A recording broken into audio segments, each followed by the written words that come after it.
আজি আসলতে কোনো শ্বপিং বা ৰেষ্টুৰেণ্টত খাবলৈ যোৱা নাই দেই। আজি গৈ আছোঁ মাক লৈ পেলাই ডক্টৰৰ ওচৰত। মানে মা অলপ আঁঠুৰ বিষ হৈ আছে, সেইকাৰণে ভাবিলোঁ এবাৰ ডক্টৰৰ চেকআপ কৰাই লৈ আহোঁগৈ। আৰু আহি পালোঁহি ক্লিনিক, আহি পাই নামভৰ্তি কৰালোঁ আৰু কৰাই পেলাই ডক্টৰ অহা নাছিলে সেইখিনি সময়ত। গতিকে ধুনীয়াকৈ এয়া দেখিছে নহয়, ডক্টৰৰ কাৰণে অপেক্ষা কৰি পেলাই বহি আছোঁ। অলপ সময়ৰ পিছতে ডক্টৰ পালেহি যেনিবা।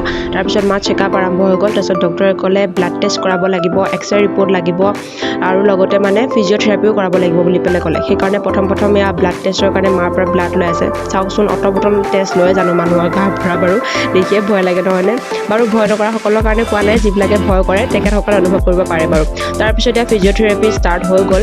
ফিজিঅ'থেৰাপিত মাক ব্যায়াম কেইটামান শিকাই দিলে, যোনকেইটা ব্যায়াম ৰেগুলাৰ কৰিব দিছে। মানে আঁঠুৰ গাঁঠিটো হাড় পাত মানে অকণমান ক্ষয় গৈছে, যাতে বেছিকৈ ক্ষয় নাযায়, কাৰণ বেছিকৈ ক্ষয় গ'লে অসুবিধা হ'ব পিছৰ কাৰণে। সেইকাৰণে মানে ব্যায়ামকেইটা শিকাই দিছে আৰু 3টা ছেশ্যন ল'ব লাগিব বুলি পেলাই কৈছে। সেয়াই আৰু এক্সৰে ৰিপৰ্টৰখিনি দেখাব নোৱাৰিলোঁ, কাৰণ তাত ভিডিঅ' কৰা এলাও নাই। বাকী লগ পাম অন্য এটা ভিডিঅ', তেতিয়ালৈকে সকলো কুশলে থাকক, বাই।